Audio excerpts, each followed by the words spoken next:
Welcome to the ILETA Learning Lab, Season 3. In Season 3 of the ILETA Learning Lab, we bring you interviews with instructors from the 2020 ILETA Conference in St. Louis, where we discuss the key learning points and takeaways from their conference presentations. This allows ILETA members who are unable to attend the conference or members who did attend but were unable to attend this session due to scheduling conflicts to gain insights and wisdom from conference presenters. There are over 130 different classes offered at every conference, so it's impossible to attend all of them even if you attend the conference. These interviews are created to serve as a professional development benefit for ILETA members, providing the opportunity for 50 hours of additional training every year. I'm Brian Willis, the Deputy Executive Director for ILETA and your host for the ILETA Learning Lab. And today's interview is with John Bostain, and we're talking about ambush. How real is the threat, and what can we do about it? John has committed the last 25 years to law enforcement, 23 of which have been as a law enforcement trainer. He is the current owner of Command Presence Training and is an adjunct instructor for BJA Valor Officer Safety and Wellness Program. John specializes primarily in officer safety, use of force, and instructor development. He is an advisory board member for ILETA and a proud past recipient of the Law Officer Trainer of the Year Award. So John, welcome back to the ILETA Learning Lab. Hi, Brian. Thanks so much for having me. I appreciate it. Now, in your class description from the 2020 conference booklet, it says, over the past 30 years, we've seen a significant drop in felonious line-of-duty deaths. Unfortunately, during that same time, the percentage of officers killed in ambush attacks has doubled. Some trainers believe there isn't much we can do to mitigate ambush attacks, but the research tells a different story. Through guided discussion, video review, and case studies, we will examine the current research and determine the best way to mitigate and respond to ambush attacks. We will also discuss post-incident protocols that ensure officer wellness after the fact. Attendees will receive new training ideas for mitigating ambush and 2 written scenarios. They can be adapted and implemented in their agencies.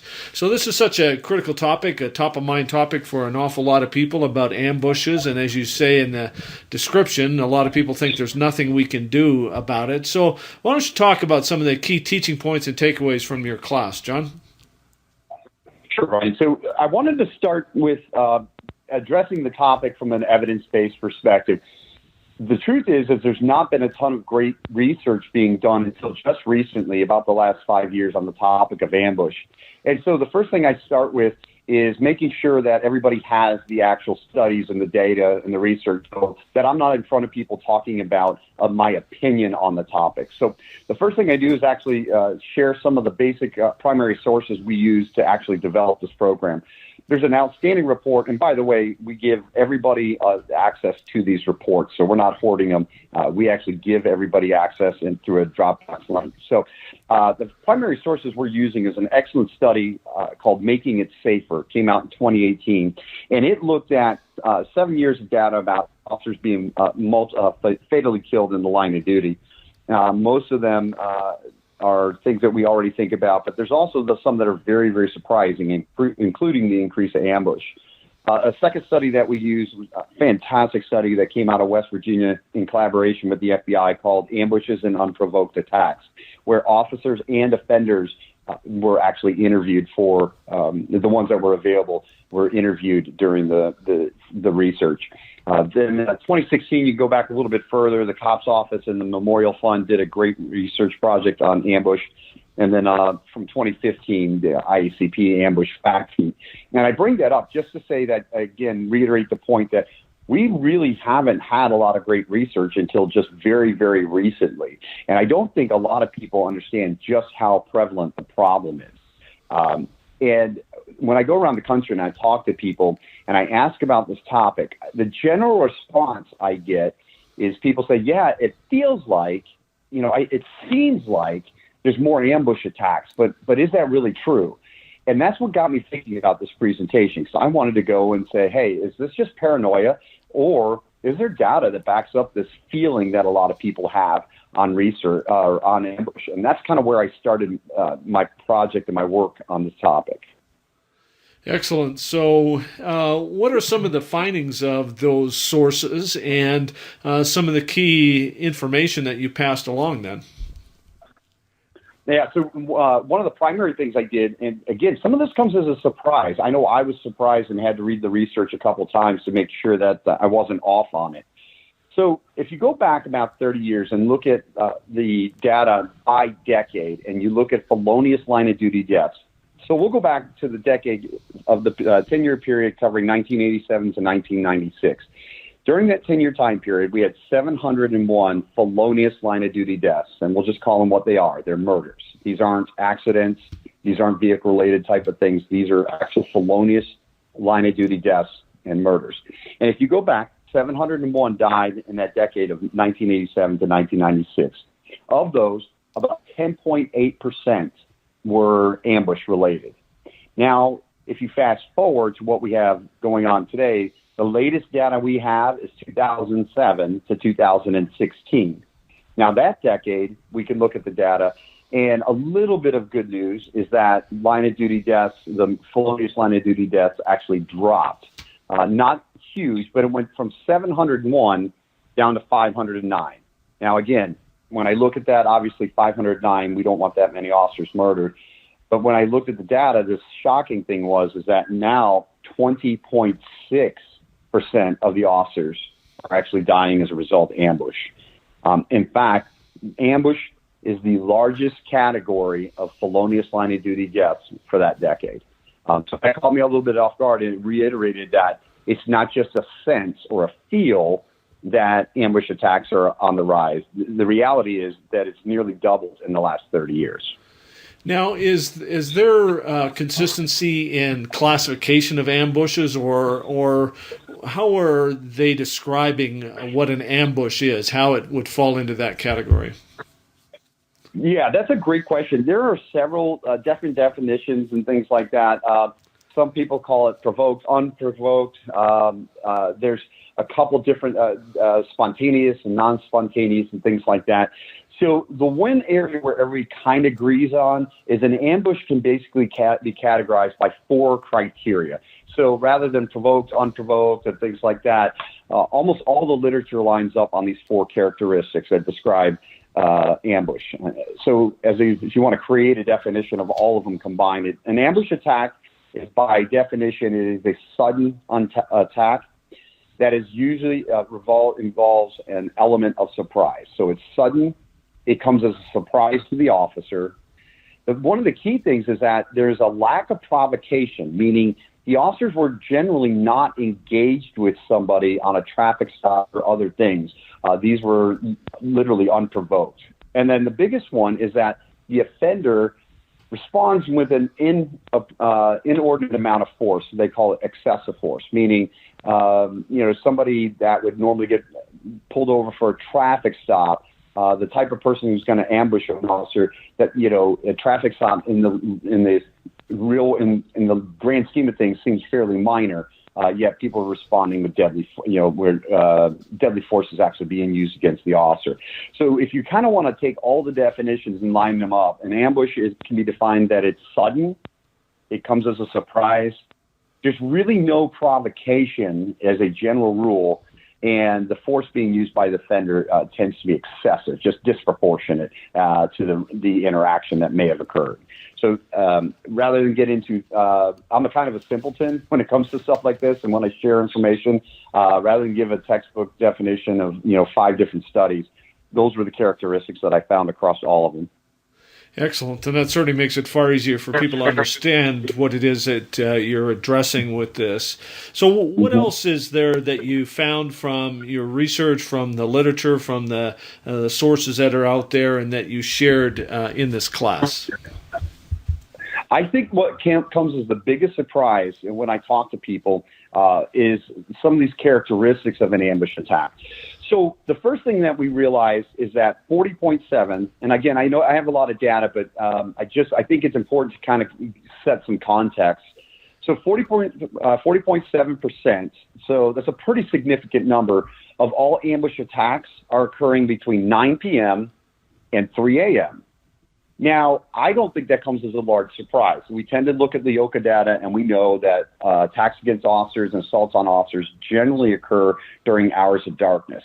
And so having a 40% number seems about right. I don't know how, but I think most people would say, yeah, that seems about right. I think what really is surprising and what most people in class are kind of shocked to hear is that 33% of these attacks are actually occurring from 3 p.m. to 9 p.m. So you're looking largely at evening shift hours. For a traditional agency running an 8-hour shift, you're looking at evening shift hours at 3 p.m. to 9 p.m.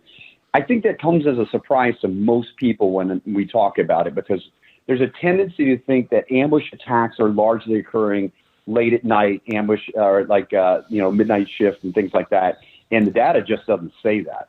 That's a pretty surprising number, at least for me. I don't know if you've heard that before, but most people seem to be a little bit surprised the number is so high during those hours. Excellent. So, I mean, between those two time periods, that's like 74% of these ambush attacks are happening in that window. So, what are some of the other the key elements that you found in the research, and then some of the other keys that you shared on how we can address this and what role trainers can play in helping to mitigate or prevent some of these? Sure. And let me just go one piece of data. This is the most surprising, I think, when we talk about this in class. The most surprising statistic is this. Of all the data that we have available, 61% of our officers that are ambushed and killed are not on a call for service at the time that they're killed. Now, that number comes as a huge surprise to people because we tend to think of ambush as the prototypical lying in wait type of thing, responding to a domestic, for example, somebody's lying in wait for us to show up. And those certainly do happen. In fact, domestic assaults are the most likely place for an ambush attack to occur. They make up the biggest percentage of it. And I'll talk specifically about that in just a second. But I think a lot of people are shocked by that number, that 61%, they're not on a call for service. They're either eating lunch, they're sitting in their patrol car, or they're doing other things, but they're not even on a call at the time that they're ambushed and murdered. I think that's a big deal. And of those, 17%, this number really just shocked me. So you're talking nearly a fifth. 17% of these officers are actually off duty. They're being followed home. They're being targeted sometimes because of who they are, as far as maybe working a case, working gangs and stuff like that. But 17% of the officers who are ambushed and killed, they're not even on duty. It includes officers both in uniform and out of uniform that are being followed, and also the issue of driving a marked patrol unit home and keeping it in your driveway. So I think that comes as a kind of a surprise for a lot of people, that it's not always lying in wait type thing.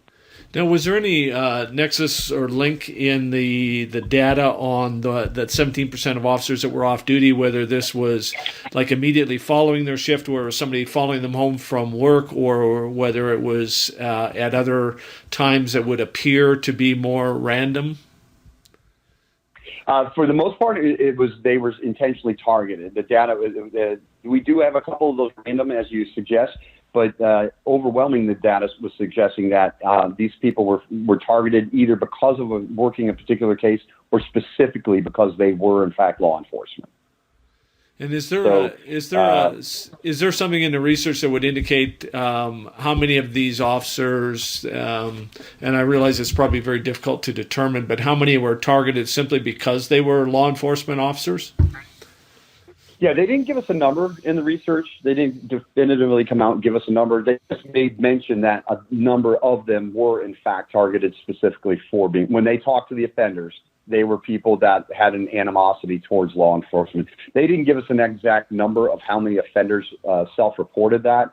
They just mentioned that it was one contributing factor.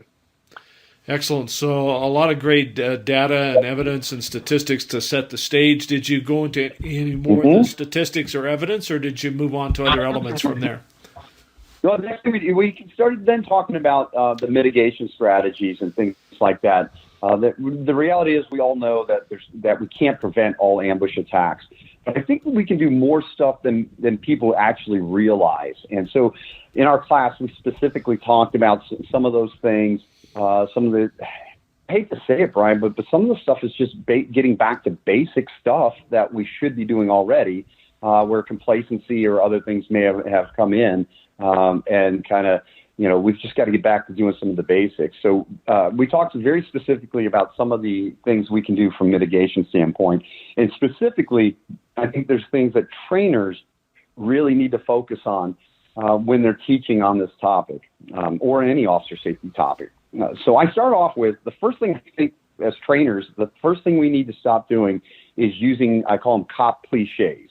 They fill our academy classrooms, in service, and things like that. And what I'm talking about is stuff like, where the instructor says, remember, always be safe. Well, it's not a very valuable statement. Or keep your head on a swivel, watch your six, be aware of your surroundings, even things like be vigilant, make a tactical approach. I understand what people are trying to get through, but just telling people that without telling them what it looks like and how to do it is really pointless. I can imagine how many young officers, when you tell them, hey, keep your head on a swivel or watch your six, they nod, they smile, maybe even a little thumbs up, but they don't know what the heck you're talking about because we didn't go through the process of teaching them what good situational awareness is. We just told them that they needed to do it. So I think it's incumbent on instructors to actually eliminate some of these words from our vocabulary and replace it with the things that we actually want them to do. Something I learned from you many years ago was replace the word don't in our vocabulary and talking about the things we want them to do. To me, this is very similar. Instead of saying, be aware of your surroundings, say, listen, stay left of bang. Okay, what does that mean? Now, left of bang is something I can actually teach people how to do. I can teach them what to look for, how to look for it. I can provide a formula that is going to prevent or that may predict violent behavior. So I think we have to do that. In our class, we talk about domestics. And the general advice on a domestic I'm making an approach is, hey, make a tactical approach. What do you mean by that, right? You have to provide people more than that. And if you look at the research specifically on domestic fights as it relates to ambush, I think you're going to be stunned as to what it actually tells us. And there's a huge training implication in there. And that is that if you look at the most current research, the year of 2015 to 2016, 94% of the officers that are being ambushed and killed on domestics are actually outside the home. They're being killed on their approach. That's 94% and if you think about it, Brian, where do we start all our domestic scenarios? We started at the front door. Absolutely, right? Yeah. Yep. We do scenario-based training. And what the research is telling us is, hold on a second. There's a whole lot of stuff that's going on before you get to the front door. So maybe, just food for thought, maybe it's not good enough anymore to say, instead of saying, well, don't park in front of the house. That's always been the advice we've gotten, right? Maybe it's now, don't park within sight of the house. And yeah, you know what? That may mean walking a couple of extra houses down or around the corner.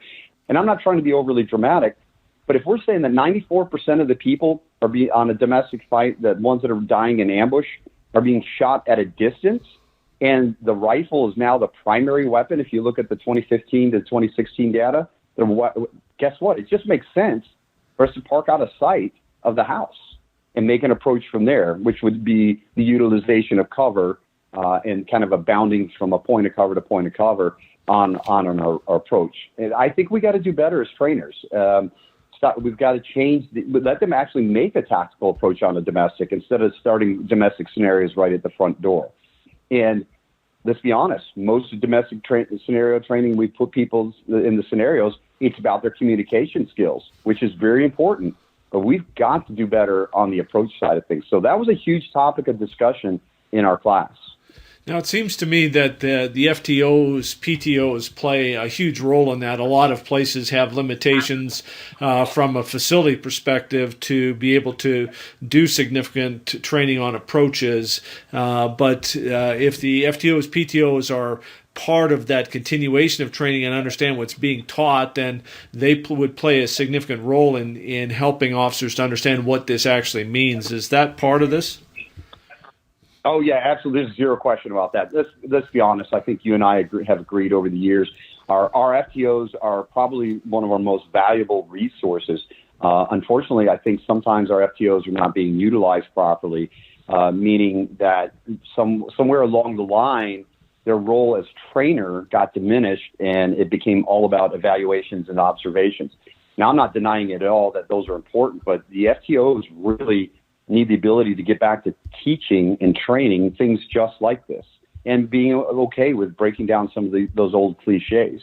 So, for example, this would be one of them. Yeah, I think an FTO has a great opportunity to teach a young officer to say, hey, listen, I know the house is halfway down the block. We're going to park around the corner. We're going to wait for backup. We're going to post up behind cover and let them go out and practice that. So that becomes their norm, not starting at the front door. I think it's no longer good enough just to tell officers, okay, stand, don't stand in front of the door, stand off to the side when you knock. Maybe we need to rethink about, hey, we've got to listen better from a point of cover prior to actually making the approach, so we have a little more information what's going on. Maybe we contact dispatch and have, on a domestic, we have the victim step outside. Now, if the victim can't, that will indicate probably a more serious problem inside. So I just think we have to rethink some of these things. And domestics and ambush attacks specifically are tied very closely related in the latest research. Absolutely. And as you say, there's a lot of these things that we've just said over the years, but we don't necessarily teach them. We just say them over and over again. And I think in a lot of places we have historically left the T out of FTOs. The T has stood for tick box as opposed to trainers. We haven't trained our FTOs how to be trainers and coaches, but that's a whole other discussion. But I want to go back to we could go on for a long time on that. Yeah, and we'll certainly talk to Dan Green and some other people who are presenting at the 2020 conference about critical issues, Paul Hasselberger and some others about critical issues around the FTO programs. But I want to go back to, you mentioned that we need to stay left of bang. And for those that may not be familiar, it's a term that comes from, that we took from the book, Left of Bang by Patrick Van Horn and Jason Riley. And left of bang means pre-event. So bang is the actual event, the ambush or the attack happens. Right of bang is after. Left of bang is before. So can you talk about some of the key elements of left of bang, of how we, from a training perspective, how we help to teach them understand what a baseline is and anomalies to the baseline and clusters and some of those other things, so that people understand what you're talking about if they haven't read the book, which we would both highly recommend that they do. Yeah, in the most basic form, instead of saying maintain situational awareness, we would argue that what we really mean is stay left of bang, as you said. So it builds off a formula that simply says baseline plus anomalies equal a decision. And interestingly enough, a lot of what we talk about mitigation strategies are decisions we would recommend from a left of bang perspective. So our baseline is simply what is normal for any given situation. And this is, I think some people misunderstand it. It's not to invite complacency, but we do know as a general rule what's going to happen on a traffic stop. We know we know how it's going to go. We know what behaviors we expect to see and things like that. It can same is true for a pedestrian stop or even on a domestic. We have an idea of what's going to happen when we arrive. We're going to talk to make our approach once we've safely done that. Hopefully we can interact with people outside, but if we end up inside the house, we kind of have a general idea. And that's what the book refers to as baseline. Baseline is our normal, everyday, kind of what we expect to happen during some type of a law enforcement interaction. The anomalies, and people call them red flags. I'm fine with that. Call it whatever you want, but anomalies simply are things that are not normal. There are things that are abnormal here, and it gives us pause. That listen, when there's more than just a couple anomalies, maybe we need to approach this thing differently, which is where the decision comes in. And I always stress that anomalies, they're not good, they're not bad, they're not right, they're not wrong. They just are. They're just deviations from what's normal. But they're not occurring in a vacuum. These deviations, these anomalies are occurring for a reason, and generally it's not a good thing. And as they start to pile up, we should make that decision. Now, the decision we can make, there's 100 different things we can do. The one that we suggest is when those anomalies, when something isn't right, rather than stopping and trying to figure out what's not right, we recommend having something called a bias for action. And that's exactly what Patrick and Jason talk about in their book. That means do something and do it right now. One of the most effective things that we can do in a left to bang situation is get off the X and find cover. Interestingly enough, that's exactly what the data tells us about surviving ambush assaults. One of the most important things we can do to increase our survivability. It actually goes up, if you talk about survivability rates, that the people who get actually take off, the officers who actually take cover versus those who don't, increase their survivability rate from about 39% all the way up to 68%. So I don't know about you, but that's a pretty good number, and I want that number in my favor. So moving and taking cover is a primary decision we'd like people to make. Decision may be to wait for cover, or it may be, use immediate deadly force. So I can't go through all the possible decisions, but that's the basic idea of being left to bang. I recognize anomalies, and those anomalies, there's such deviations from the baseline, it generally indicates that something bad is going to happen. And so rather than waiting for it to happen, I get out in front of it and I do something proactively. That's really the fundamental concept. Now, as you talk about the importance of that movement piece, it seems to me that that's another area that needs to be addressed from a training perspective, that most of our range time is standing flat-footed, drawing, and engaging targets, as opposed to training people to move, draw, and shoot, to ingrain that movement into this to enhance their survivability, disrupt the program from that the offender has in mind. Is that another piece from a mitigation standpoint, from a trainer's perspective? Yeah, absolutely. Huge. That's a huge part of it. And again, going back to the research, you know how I am.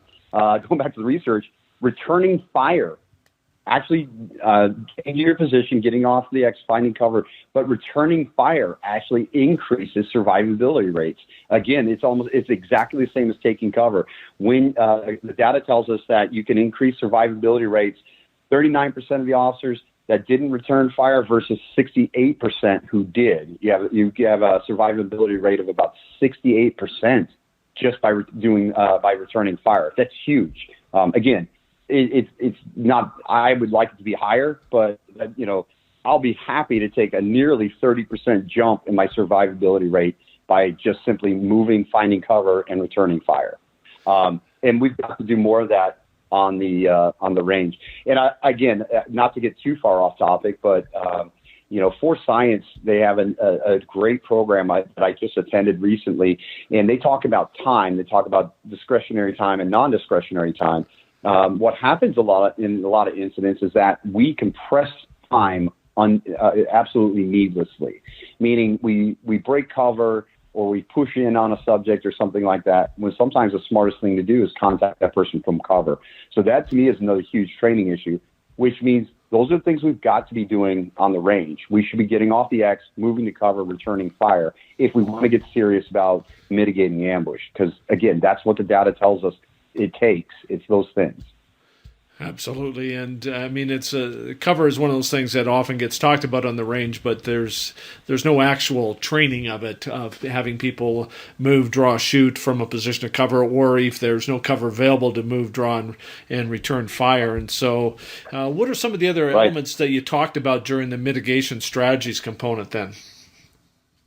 Yeah, I think, so another part of it is we talk about increased communication between dispatch officers and officers that are communicating with each other.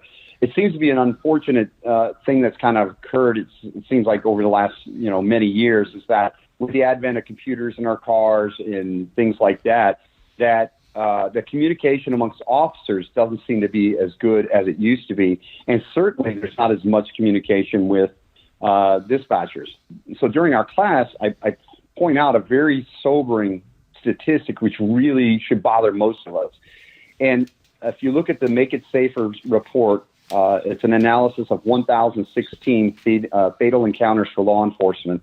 In 70% of those cases, there was information available at the time of dispatch that could have helped the officer, yet the officer never received it. And people are very inclined to blame dispatchers for that, but I'm not going to stand by and blame dispatchers solely for that problem, because what's happened is law enforcement officers, they don't ask for the information as much, or what I've seen to be an increasing problem, and this is actually mentioned in the ambush study, is that the pass down notes, for example, that we're supposed to be putting in our computers after every call, officers are not doing a great job of leaving detailed information. So, for example, we've been to this house 5 times on the domestic, and only notes in it are, advised law or subject was arrested, but we don't give any details about what's actually going on there. Here's the layout of the house. Here's who usually is present.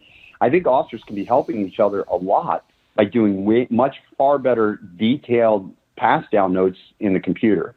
And I think that we can actually communicate with dispatchers a little bit more. I'll give you a real quick example of this that Force Science actually put out at a recent training I was at. And this is the role of dispatchers. From a situational awareness left to bank perspective, if you want to call it that, let's say we get a subject we get somebody that calls in. It's at noon on a Wednesday afternoon. Somebody calls in and says, hey, there is a man waving around a gun at the Burger King parking lot on 4th and Main Street. Now, think about a dispatcher getting that call. We got a man with a gun, waving around a gun at 4th and Main Street. And you have to ask yourself, if that were actually happening, how many phone calls do you think we'd be receiving? Should be receiving. It should be a lot, right? Yeah. Yep. Right, exactly, right? Think about it. We only received 1. Well, then who's probably making that call? It's probably the offender, and most likely it's going to be a suicide by cop or an ambush type situation. The suspect is wanting to draw law enforcement in. Now, we need our dispatchers to be able to put that together, and then we've got to be able to pass it along to law enforcement, but law enforcement has to be willing to receive it as well. I know we tend to have a love-hate relationship with dispatchers, but they are our lifeline. They're the only ones en route can really get us additional information. So we talked about in our class about improving that communication because it's critical. And again, the research is telling us that is a critical role in reducing or mitigating ambush attacks. And as you say, we need to do a better job of creating those liaisons between the officers in the street, frontline supervisors, and our public safety communications personnel so that they understand, because sometimes they've tried to share information and they've been shut down. But there are also a lot of cases, in big centers like in Calgary where I live, your call takers are separate from your dispatchers, but in a lot of places they're doing both. They're the call takers and the dispatchers, and they're inundated with an awful lot of information, and they need to know what's relevant, what you need. But like you say, there's onus on us to be asking that question. Have there been any other calls? And if not, then somebody should twig on that and say, let's hold on a minute here and let's think about what we might be running into. So what else? What are some of the other key mitigation strategies that you talked about? And I would encourage people to look at some of that research that as John has mentioned a number of times, Force Science, and certainly we're huge advocates of people tapping into that and subscribing to their newsletter because they provide a lot of great information. Yeah, so a couple more things. So I talked about survivability rates and what contributes to that. I already mentioned the use of cover is significant, returning fire. But one that you and I have been talking about for years, one of the things that affects survivability rates is wearing body armor. At the end of the day, we should be past this conversation, but we're not. Only 75% of the people studied in the ambush study that I was referring to had body armor. So full 25% didn't. And also, it drastically changes the survivability rate. If you're wearing your body armor, or if you're not wearing body armor, your survivability rate's only about 30%. Now, I wish I could say it's better when you have body armor, huge difference. But if you've got your body armor on, the survivability rate jumps up to 53%. Now, I wish it was higher, but some of this is just those unprovoked, we just really can't prevent type of situation. But I don't know about you. Anything I can do to increase my survivability, I'm going to take advantage of it. So wearing your body armor, returning fire, and using cover are primary methods of if you realize you're in an ambush, those are the 3 things that you have to focus on the most. Well, it seems to me that this is a cumulative. cumulative thing, though, too, right, John? So, I mean, if you take these numbers in isolation, it's one thing, but if you truly teach and ingrain those behaviors of move, draw, shoot, get to cover, and wear your body armor, and we're doing all these things in combination, then I would think those things in combination are going to have a far greater cumulative effect than any one thing in isolation. Would that be accurate? Completely accurate. And then, so that's what we try to do in class, right? My goal in class is to say, all right, listen, we can't, I know not, the resources are different for everybody, but there are some things that we can actually practice through scenario-based training. And those are exactly that. I would interleave those three things in every type of ambush scenario. These are desired outcomes: find cover, return fire, and make sure everybody's got their body armor on. That in and of itself, like you said, cumulatively should increase our overall survivability a ton. And then, I hear people say they don't have the resources for reality-based training, and I do know that's true sometimes. And so I do think a significant component of our training should be related to that. But if you truly don't have resources, then the next thing I talked about is this: you must use imagery as a training tool. And when I say imagery, I know this is a huge passion for you. What I'm not talking about is what I call cop-out imagery. And what I mean by that is it's not real imagery. It's when you're driving down the road, you think to yourself, okay, this guy's going to jump out with an AK-47. What am I going to do? Oh, I'm going to run him over. Okay, cool. And that literally is the only piece that they do imagery on, right?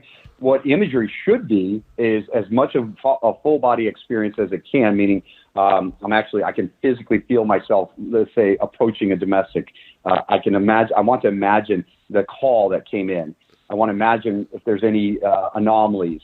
And I want to imagine parking my car around the corner. I want to imagine taking positions of cover all the way up to the house. I want to imagine myself stopping, listening, and waiting for backup if there's no exigent circumstances. It's stuff like that.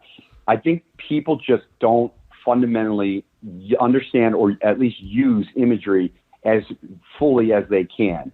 They take a little tiny snippet of an entire event when imagery should be, now I could do little snippets if I'm trying to think of a particular skill I want to use, but imagery has to be more than just this 3-second clip. Imagery has to be done properly so that it actually helps us mentally prepare for these situations. And then, of course, imagery should be, another imagery session would be if I've been hurt during an ambush attack or any type of attack.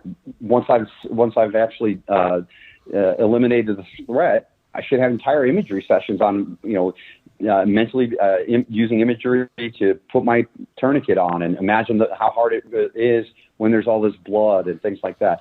Imagery, I think, it doesn't get used properly, but the reality is, you know better than anybody how powerful a tool it is. And so I personally think if you want to get real about ambush, then you have to include imagery as a part of it. Absolutely. And I mean, I'm a huge advocate and have been for a couple of decades about the power of imagery. And I believe it's truly the missing piece in the puzzle for enhancing human performance. And we just have been really slow to come around to it within the law enforcement profession. But it's a powerful tool to prepare your mind for where your body may have to go. So what else did you talk about? Did you talk more about imagery, or did you go into other strategies or other tools? So the next point we make is about tactical breathing. And I will argue that tactical breathing has kind of been, I don't want to say misapplied, but hasn't been fully applied in the right context. If you look at read the research by Bradshaw and Emotional Intelligence 2.0, if you look at anything about emotional intelligence and the things that get our heart rates accelerated and getting those heart rates down, the way tactical breathing has generally been taught over the years is that, hey, when you find yourself in a stressful environment, you want to pause, and you want to, when it's safe to do so, create time to do tactical breathing. And I don't care what you use. You can say in for 4, hold for 4, out for 4. It doesn't matter to me the style.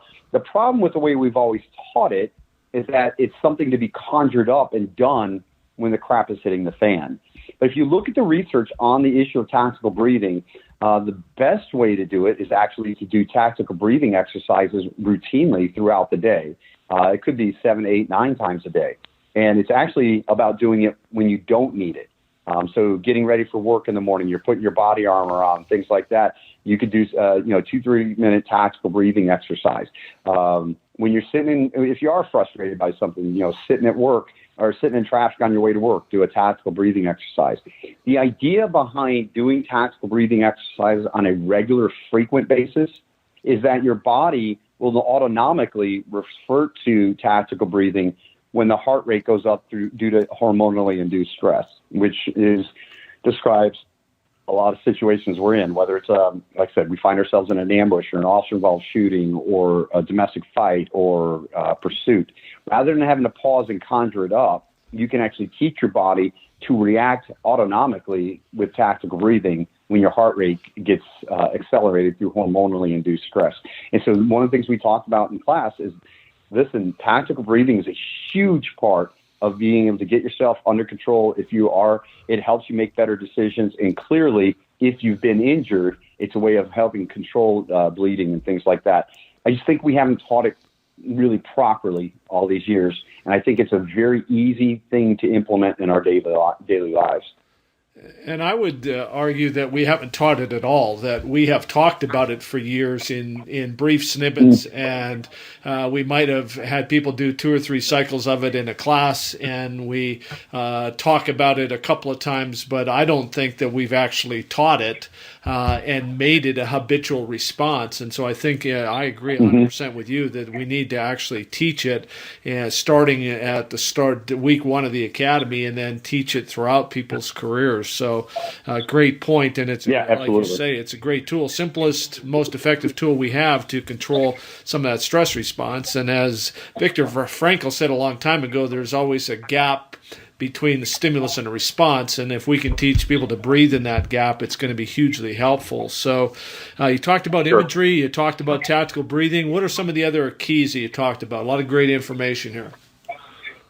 Yeah, so again, going back to our, staying left of bang, we talk about creating discretionary time when available.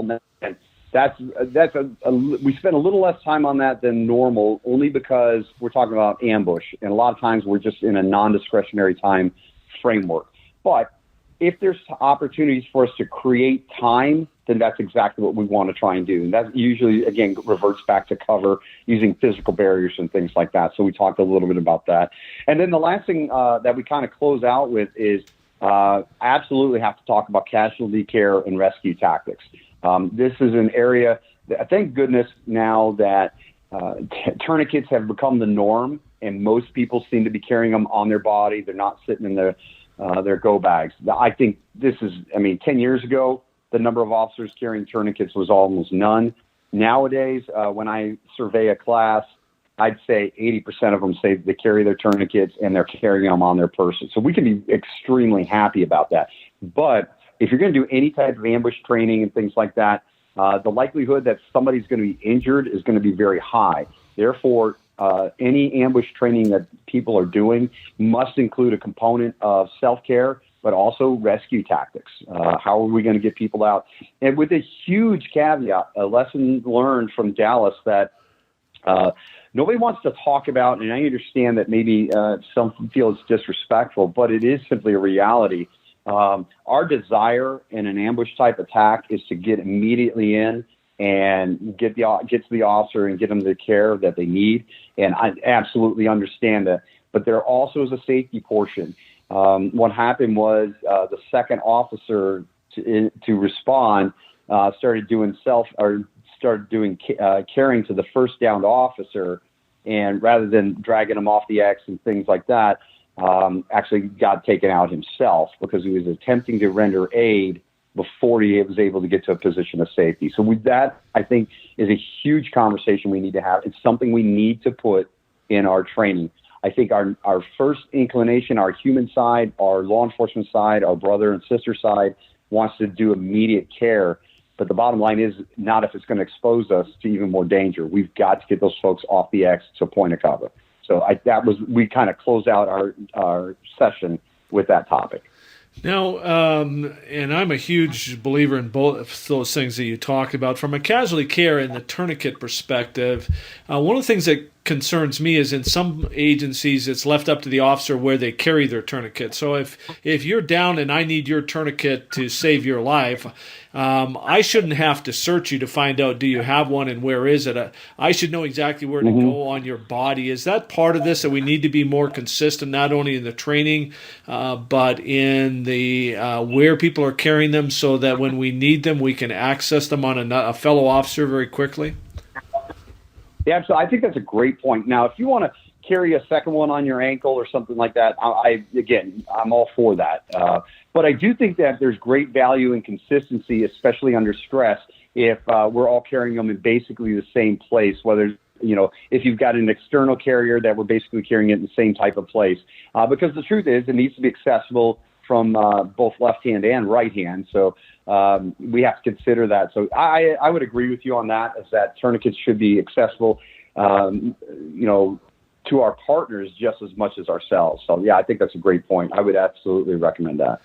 Now, with tourniquet use, is this something where you see that places that have them very often do the initial training, but sometimes where we drop the ball? And I realize how hard it is to be a trainer in today's world with everything that's continually dumped on you. But is this something where we're not necessarily doing a good enough job of continual refresher training, where maybe we could build in some imagery and some other things in short chunks at roll call training or other things to reinforce those skills on a consistent basis?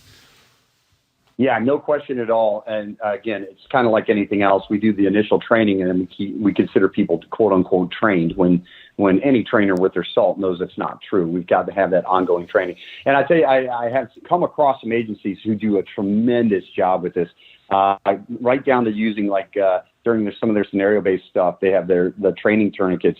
They actually use dish soap as a way of simulating blood and how hard it's going to be to actually get it on and turn and actually crank it down and stuff. So I see some agencies doing it, but as a general rule, I think that not enough are doing additional training.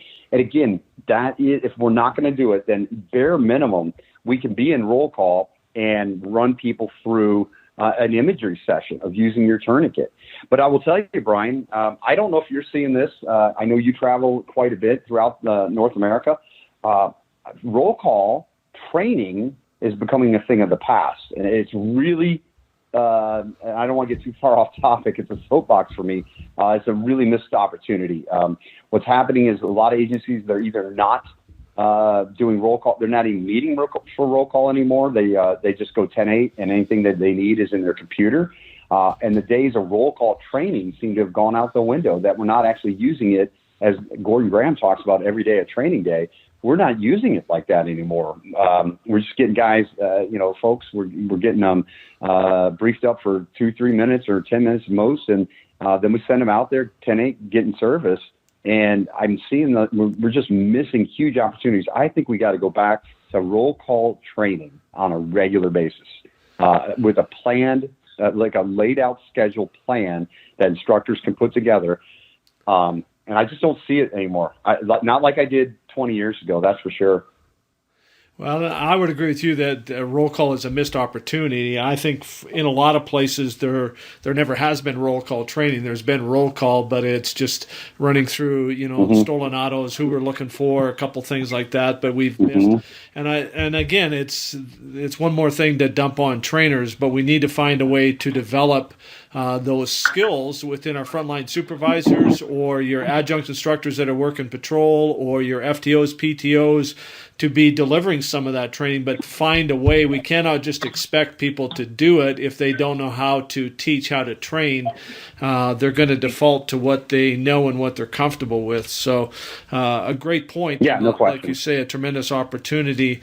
Now with rescue tactics, is this something that you're seeing a lot of places now teaching rescue tactics, and are we having the right conversations about how do we take what we might get exposed to at a major conference, whether it's ILETA or NTOA or any other major conference, but then break it down to what's realistic for us if we have a really small agency or us in a big agency, and start to look at how do we alter these tactics so that it's appropriate for our organization?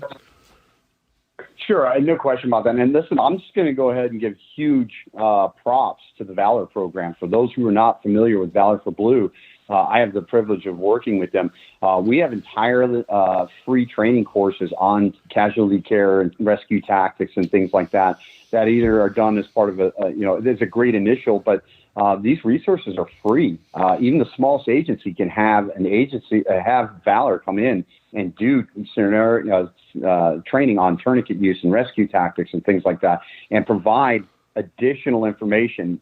If you look at the Valor website, which is actually how I close our day, you look at the Valor website, there is online modules about things like this. In fact, there's online module about ambush. There's online module about foot pursuit, online module on rescue tactics, casualty care, tourniquet use, and things like that.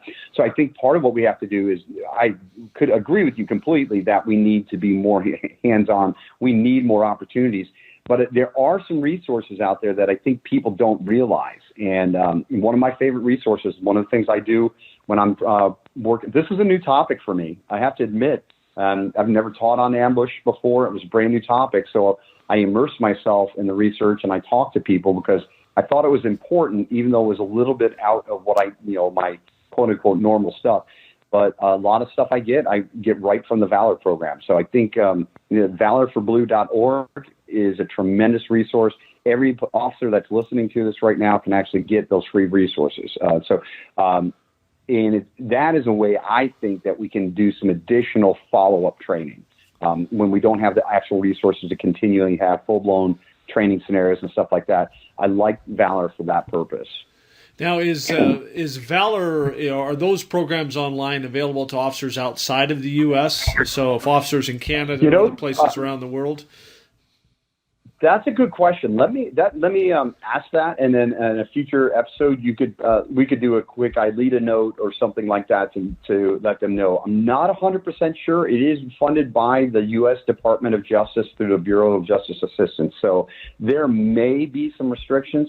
But let me get an answer for you. You've given me a question I don't have a definitive answer for, but I can find out very quickly. Absolutely. Especially the online stuff. Yeah.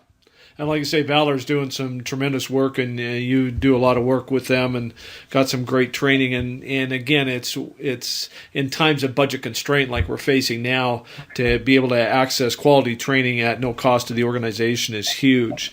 So was there one or two other keys from your presentation that you want to share as we get close to wrapping up here, John? Not a whole lot.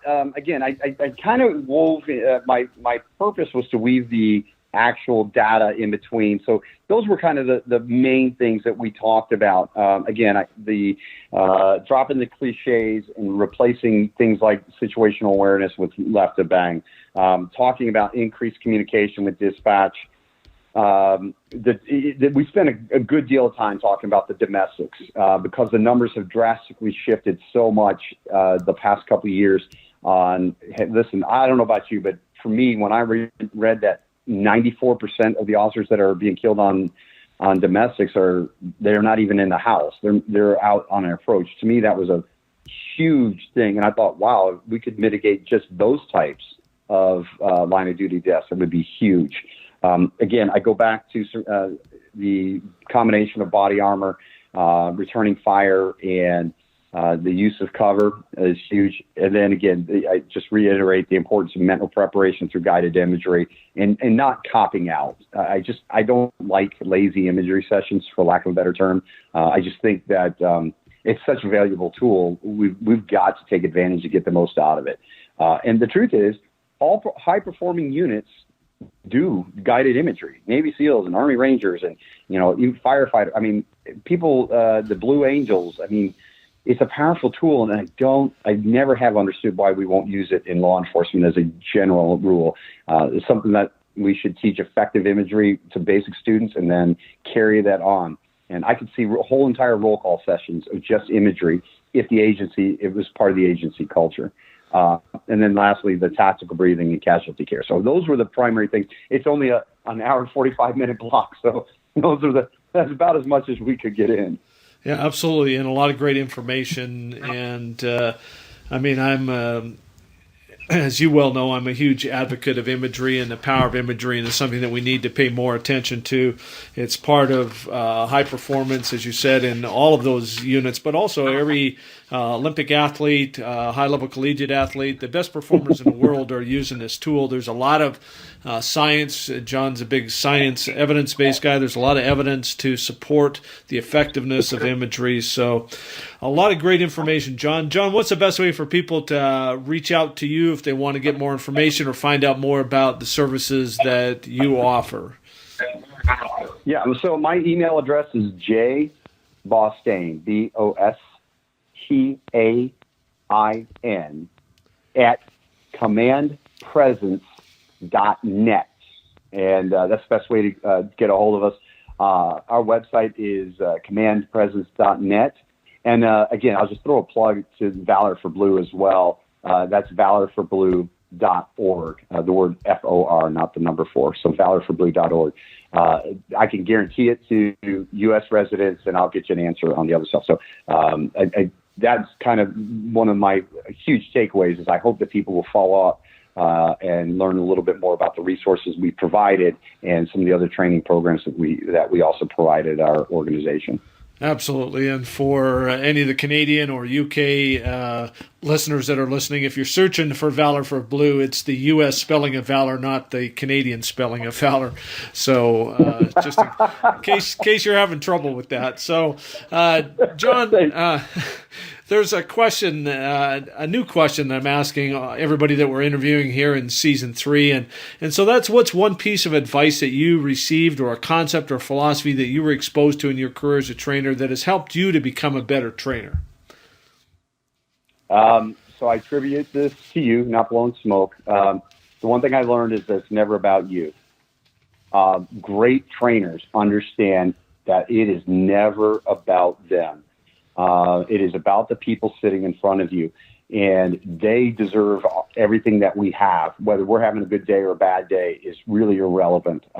And it also doesn't matter. I find this to really, really be true when we talk about in-service training, especially in a larger organization. Let's say you have an organization that has, they're going to do in-service training in 1-week blocks for 10 weeks or something like that.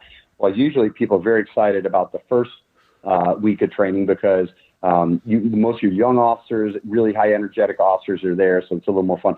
And then by the end of in-service training, we have a lot of people that have been trying to avoid it for the whole time. And so you come into class and sometimes you're a little frustrated. And that is something I just have to remind myself is, listen, John, this is not about you. And honestly, it doesn't matter if they waited to the last minute to get in class or not. This is information that could save their lives, and that's all that matters. So I think that literally is one of the most inspiring pieces of advice I ever got, is to remember, as a trainer, it's never about you. It's only about the people that are sitting in your class, whether that's the range or the mat room or the classroom. And I'll add one piece, a guy named John Medor that I used to work with. If people are in an environment where they're teaching like conferences and things like that, it's the same concept applies. I can remember being a young trainer and first starting off teaching at conferences and things like that. And you wouldn't have a lot of people in your class, and it would be kind of disappointing. And Jonathan Medor said this. He said, listen, it's never about who's not in class. Literally, the only thing matters as a trainer is who is. And that's who you focus on. You can't worry about who didn't show up at your class. And if you got to teach 4 people, you bring it just like if you were teaching 50. And it ties right into that whole concept. It's not about you. It's about them.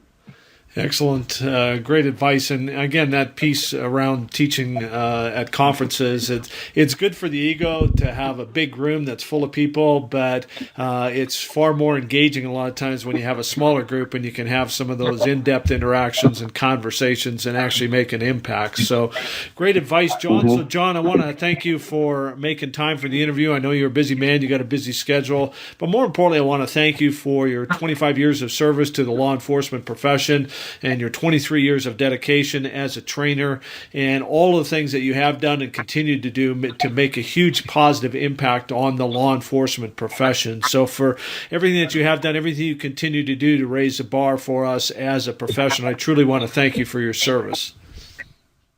Thank you so much, Brian. I really appreciate that coming from you. And so I also want to extend a thank you to the listeners for being an ILEADA member and for being a trainer. As a trainer, you're one of the most influential leaders in this profession, and being a good trainer is a lot of work. And so I thank you for that commitment. And I encourage you to let the information that John shared with you in this interview simmer or percolate overnight, and then be intentional about sitting down tomorrow, writing out your greatest takeaways, writing out your action steps. What actions are you going to take to implement the information that John shared? And I encourage you to be an active member of ILEADA. Engage in discussions with fellow trainers regarding your takeaways from these interviews. Reach out to the instructors who are being interviewed to get more information on topics of interest to you. Actively recruit new members to the organization. The way this community of trainers will grow and thrive, and this profession will grow and thrive, is with your involvement and your commitment. So be sure to visit the ILEADA website at ileada.org regularly to take advantage of all the member benefits, including this weekly podcast, the Emerson Hour videos, the ILEADA Journal, and a host of other benefits for being a member of this community. So until next week, thank you for your service. Stay humble and continue to train, learn, and grow.